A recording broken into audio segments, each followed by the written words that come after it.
Welcome back to Revenge Red. Today, the story you're about to hear takes place in Riverton, Ohio. My name is Sarah Hayes. I'm 25, and I'm the embarrassing one in my family because I work night shifts at a frozen food factory on the edge of a small town in Ohio. I'm writing this down like a note to my future self, so I never forget the moment my mom decided my life wasn't worth bragging about. You ever sacrifice what you want for your family, only to become the person they're most ashamed of? While my brothers and sisters chased degrees and shiny careers, I stayed behind in Riverton, clocking in at the plant so we could keep the mortgage paid after my dad died. It wasn't glamorous, but it was real work. I came home smelling like freezer burn and spices, shoulders aching from lifting boxes, but at least the bills didn't bounce. To my mom, though, my steel-toe boots and hairnet meant one thing: failure. I still hear her voice from that family barbecue a couple years back, when relatives asked what I was doing with my life. She laughed, actually laughed, and said, "Sarah's taking some time to figure herself out. She's just helping out at a local place for now." She couldn't even say the word factory. When I tried to explain I was working overtime to keep us afloat, she pulled me aside and hissed, "Why can't you be more like your siblings? This job is embarrassing." I swallowed it. The humiliation, the anger, the way everyone's eyes slid off me like I was background noise. I told myself it was just a phase, that if I kept my head down and worked hard enough, one day she'd see me differently. I had no idea that Mother's Day was coming, and with it, a text message that would finally break me and change everything. Before I tell you exactly what my mom wrote in that Mother's Day message, and what I did after that made me disappear from their lives, tell me, what time is it where you are right now, and where are you watching from? I'm really curious to see how far this story will travel. Mother's Day in Riverton always smelled like cut grass and cheap supermarket flowers. At the factory, it just smelled like garlic powder and cold metal. I was on my break, sitting on an overturned crate behind the loading dock, scrolling through my phone with numb fingers. I told myself I didn't care if I heard from my family that day. I lied. My screen lit up with a notification: Family Hayes group chat. My chest tightened. For half a second, I imagined my mom sending, "Love you all, even you, Sarah." Instead, I opened the chat and saw a long, carefully worded message. Mother's Day dinner, successful kids. Only Mark, Dr. Hayes, saving lives. Emma, our creative director, making the world beautiful. Lily, our future lawyer.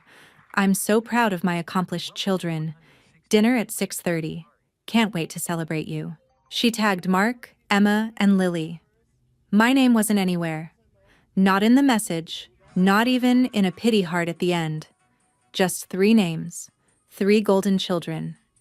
Then the reactions started popping up. Mark sent a flexed bicep emoji. Emma added sparkles and hearts. Lily sent a crying happy face and, "Can't wait, Mom." I stared at the screen, refreshing, waiting for someone to notice. For my mom to follow up with, "Oh, and Sarah too." For any of my siblings to type, "What about Sarah?" The typing bubble never came. The only bubble I saw was my own reflection in the black part of the screen. Hair tucked under a factory cap, hands stained with freezer burn, eyes burning. My heart thudded in my ears. This wasn't a simple oversight. It was a public announcement. Successful kids only. The words blurred as tears pooled, but I read it again and again, each time like a punch in the ribs. I felt my throat close, that hot, humiliating sting I'd felt at the barbecue when she dodged the word factory. Except this time, she didn't dodge anything. She erased me. A moment later, my phone buzzed again. A separate notification. From Mom. A video call. I watched it ring, her smiling contact photo floating at the top of my screen like a mask. I knew exactly what this would be. Her trying to spin the message, to tell me I was overreacting if I dared be hurt. I let it ring. And ring. And finally, time out. She texted right after, Hope you understand. Tonight is just about celebrating achievements. You know you're always part of the family. Always part of the family. Just not proud enough to be seen. Have you ever watched your own mother type a sentence that proves you're just a footnote in her life story? I didn't answer. Not her text. Not the call. Instead, I stared at the message thread until my break was over, then slid my phone into my pocket like I was burying something. I went back to the production line, but my hands moved on autopilot. In my head, something shattered, and something else, something colder, clicked into place. They had made it clear where I stood. I decided it was time I made a decision of my own. The day after Mother's Day, my alarm went off at 4:30 a.m. like always. But for the first time, I didn't wake up wondering how to make my mom proud. I woke up wondering why I'd given her that power for so long. That evening, after my shift, I sat at the small kitchen table in my studio apartment with a notebook and a pen. At the top of the page, I wrote 2 columns: stay connected on the left, cut ties on the right. It felt dramatic, but I needed to see it in ink. Under stay connected, I wrote, holidays with family. Maybe one day she'll accept me, not being the bad daughter. Undercut ties.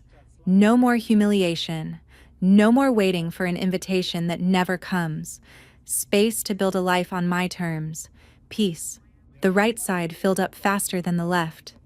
Still, my hand hovered over the page. Who cuts off their own mom over a text? That voice in my head sounded a lot like hers. As if on cue, my phone buzzed. Messages flooded the family chat, photos from the Mother's Day dinner. My mom smiling between Mark in his white coat and Emma in a sleek blazer. Lily in a floral dress, holding a bouquet. Captions like, "Mom deserves the best. Proud of this family." Under one picture, my mom had commented, "My 3 shining stars." Again, not even a mention of the 4th. Separate from the group, a new message appeared from Mark. "Hey, heard you were busy yesterday. Mom was a little hurt. You know she didn't mean it that way. Don't make everything so dramatic." Emma added another. "Next year, just, show up more with your career stuff and she'll include you. You know how she is." No one wrote. That message was wrong. The problem, apparently, was me. I stared at their texts, then at my pro-con list, and felt something inside me harden. They weren't asking if I was okay. They were asking me to swallow it. Again. So the family image stayed smooth. I opened the group chat, scrolled up to Mother's Day dinner, successful kids only, took a screenshot, and saved it in a locked album. Not to obsess over it, but as a reminder. A receipt of the moment my place in the family was made official. Optional. Then, with shaking fingers, I muted the group chat for a year. After that, I opened Mom's conversation, held my thumb on her name, and hit block. The system asked, "Are you sure?" For once, I was. I blocked Mark and Emma too. I hesitated on Lily, my baby sister who had grown up watching this dynamic like it was normal, but I left her unblocked. For now. That night, my friend and coworker Mia Brooks came over with takeout. She noticed my red eyes, the open notebook, the locked screen on my phone. "What happened?" she asked, sitting across from me. I slid the notebook toward her. She read both columns, then looked up. "You already know your answer, Sarah. You wrote it." My voice was barely a whisper. "Would you cut off your own family if they never saw your worth? If they literally wrote you out of their life like a typo?" She didn't hesitate. "I'd cut off anyone who made me feel smaller on purpose. Blood or not." In that moment, something settled. I picked up my pen and, at the bottom of the right column, wrote in all caps, "I choose me." The next morning, I woke up with puffy eyes but a strange lightness in my chest. For the first time, family wasn't automatic. It was a choice. And I had finally made one. Once the noise of the group chat was gone, my life got quieter. Not empty, just quieter. No more constant alerts of celebrations I wasn't invited to. No more subtle jabs wrapped in, just joking. In that silence, I heard something I hadn't heard in years. My own thoughts. I doubled down at the factory, not to prove anything to my mom this time, but to prove something to myself. When my manager, Rachel Turner, mentioned that the company would reimburse part of the tuition for technical courses, I didn't brush it off like I usually did. I signed up for night classes at Riverton Technical College, industrial safety, process improvement, basic engineering concepts. If I was just a factory worker, I'd be the kind who knew every inch of the line. Mia joined me for one of the classes, and we became those annoying people who sat in the front row, asking questions and sharing notes. We'd grab coffee from the vending machine, laughing about how we were too tired to be this ambitious. But inside, something new grew, a quiet pride that had nothing to do with a framed degree and everything to do with choosing my path. One Tuesday evening, I was rushing into the building, a stack of worksheets in my arms, when I heard a familiar voice behind me. Sarah? It was small, hesitant. I froze. I turned around and saw Lily standing by the bulletin board, clutching a backpack. Her hair was pulled into a messy bun, and she was wearing a college hoodie. For a second, it felt like I'd been punched and hugged at the same time.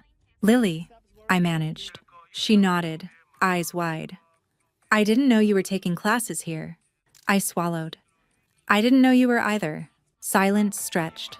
Then she blurted, Mom doesn't know I signed up for this program. She thinks I'm just sticking to law school stuff, but I wanted to see what else was out there. There it was, a crack in the perfect image. We sat on a bench in the hallway, knees almost touching.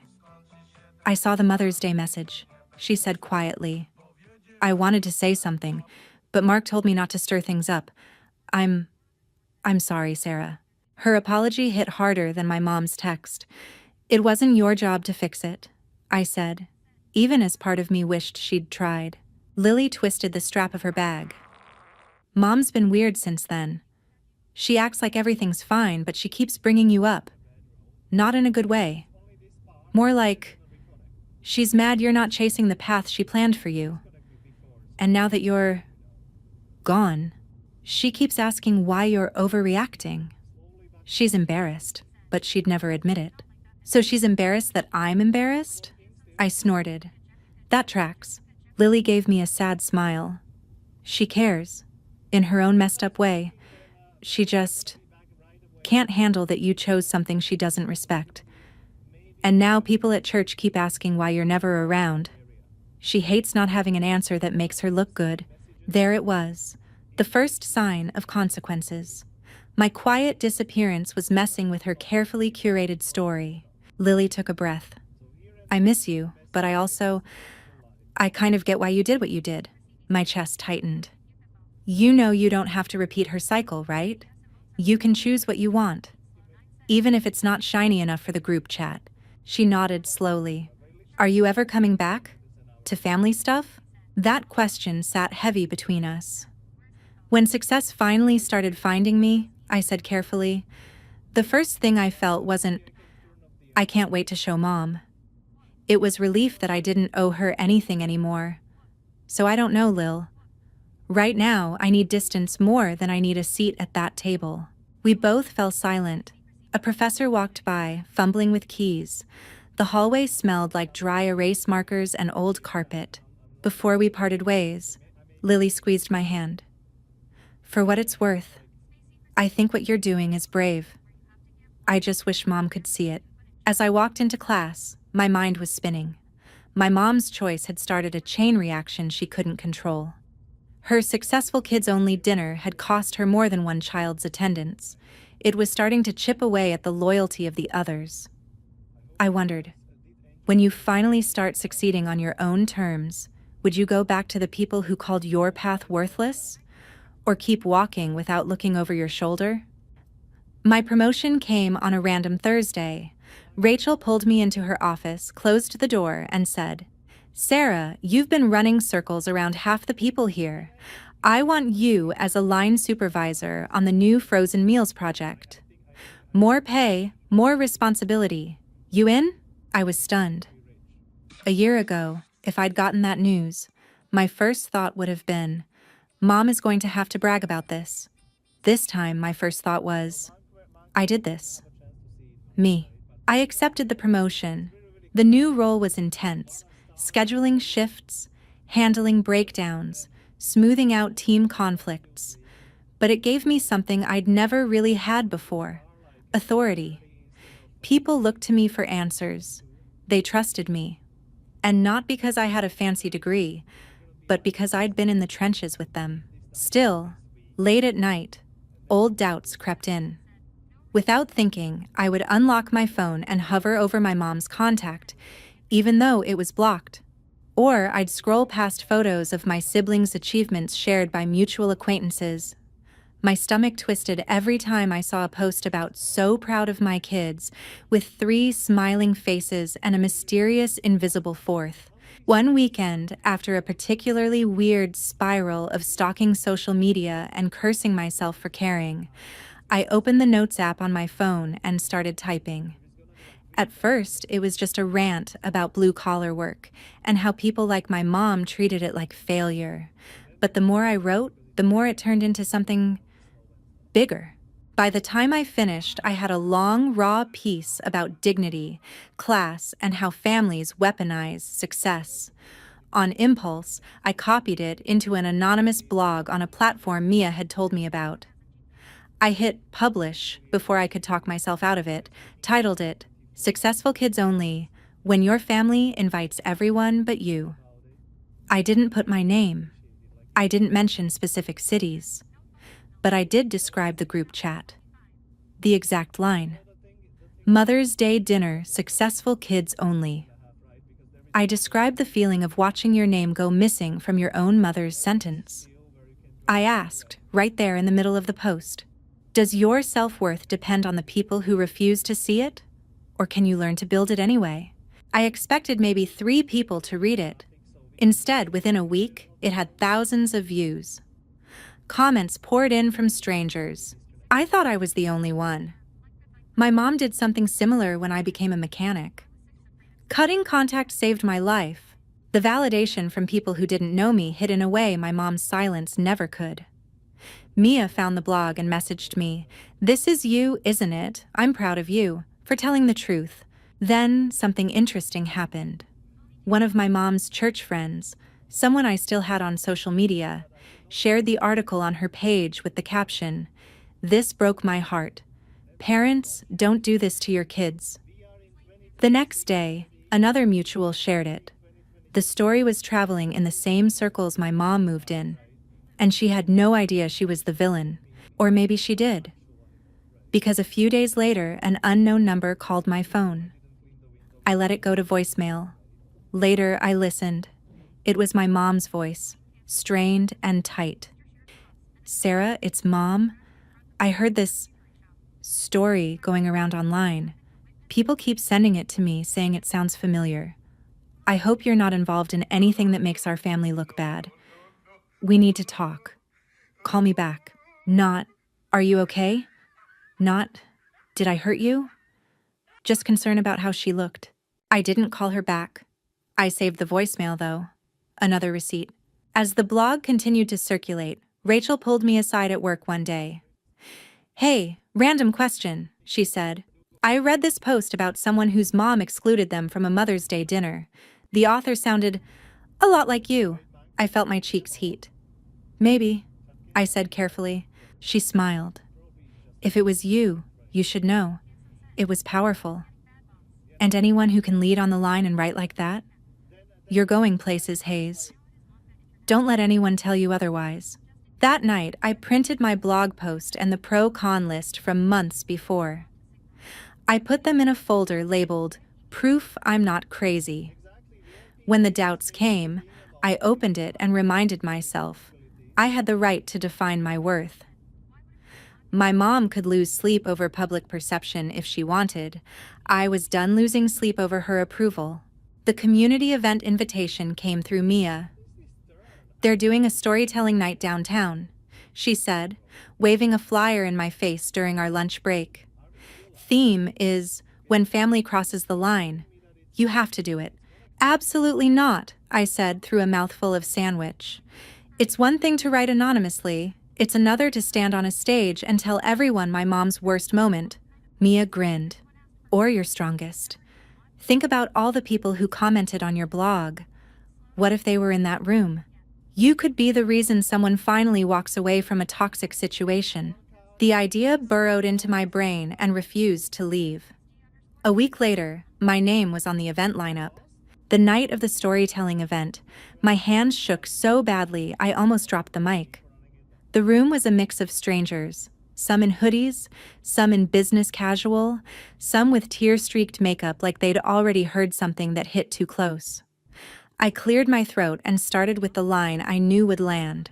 "My mom called me embarrassing because I chose factory work." A murmur swept through the room.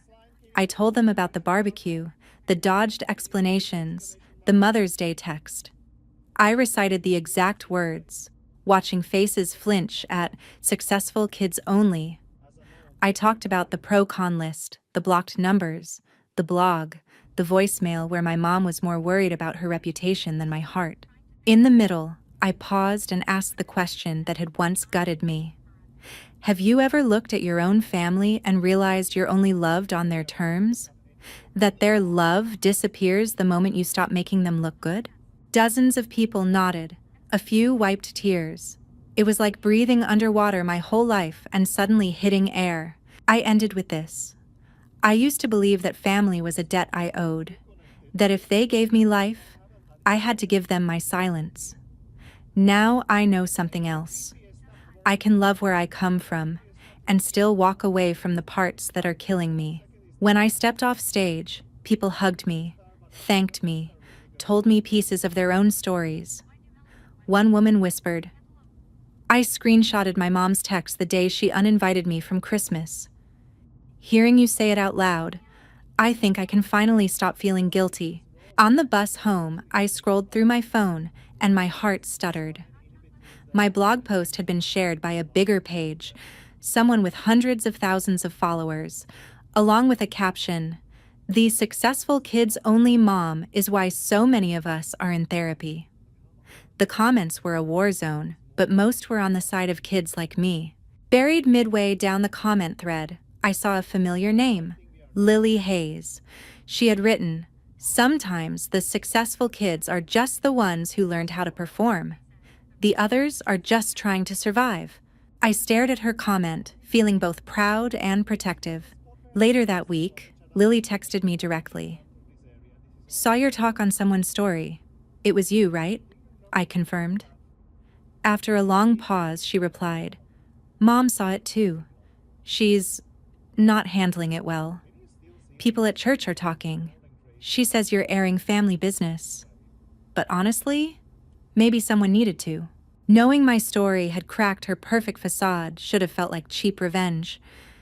Instead, it felt like balance. Actions meet consequences.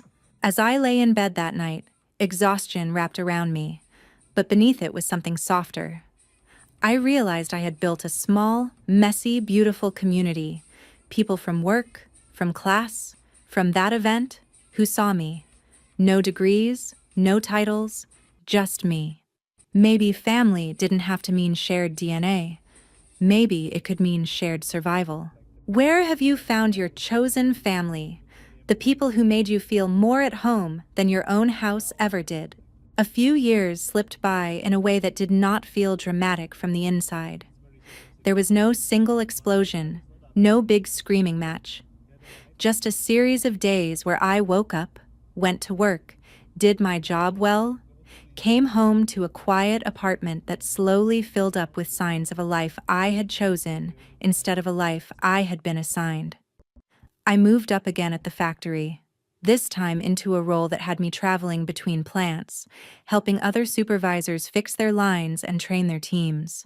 I had a beat-up company laptop, a suitcase that stayed half-packed, and a calendar that did not revolve around family holidays anymore. My phone contacts list got shorter, but my world got bigger. I kept writing too. The blog that had started as a late-night vent turned into a place where people checked in regularly.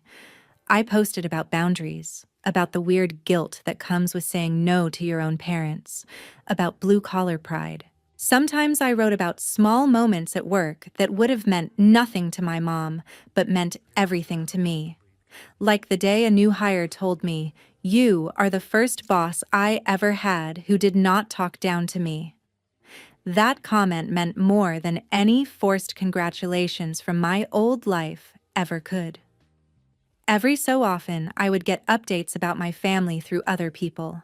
A coworker who still went to my mom's church would mention hearing my last name in a prayer request. Online, I would see my siblings tagged in pictures without me. Lily and I texted now and then, keeping it light unless one of us had a bad day and needed the other to say, "No, you are not crazy. This really happened." From her, I found out that my mom had not let the story go.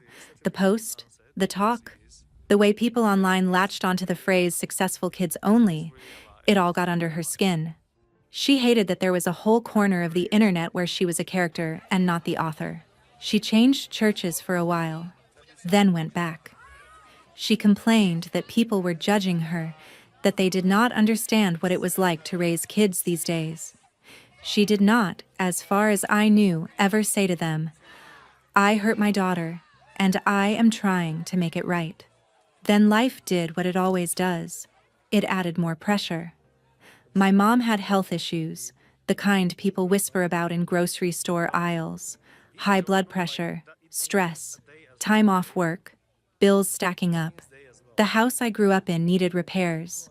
At first, I heard about it in pieces from Lily, almost apologetically, like she did not want me to think she was using our relationship to pass messages. Then one night, while I was sitting on my couch with my suitcase half packed for another trip, she called with that voice that meant something big had happened. "Mom wants your number," she said. "She says she needs to talk to you." I could hear from the way she said it that this was not about feelings. I asked why, even though I already knew. Lily sighed. "She is behind on payments, the roof is leaking, the hospital bills are a lot. She heard you are doing well now, traveling for work, maybe speaking at events.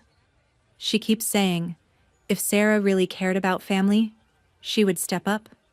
There it was, clear as day.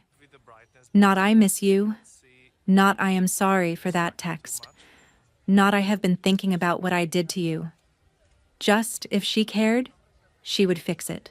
The old version of me, the one who stayed behind and picked up extra shifts, because I felt responsible for everyone, flared up for a second. I pictured my mom sitting alone in the living room, the house dim, the walls a little more cracked than I remembered. I imagined her complaining to her friends that her daughter had abandoned her. Guilt is sneaky like that. It does not care how many times you have been hurt. It only cares that you were trained to answer when someone says family. I took a slow breath and asked Lily, "What do you think I should do?" She was quiet for a long time. Finally, she said, "I think you have already done more than anyone knows.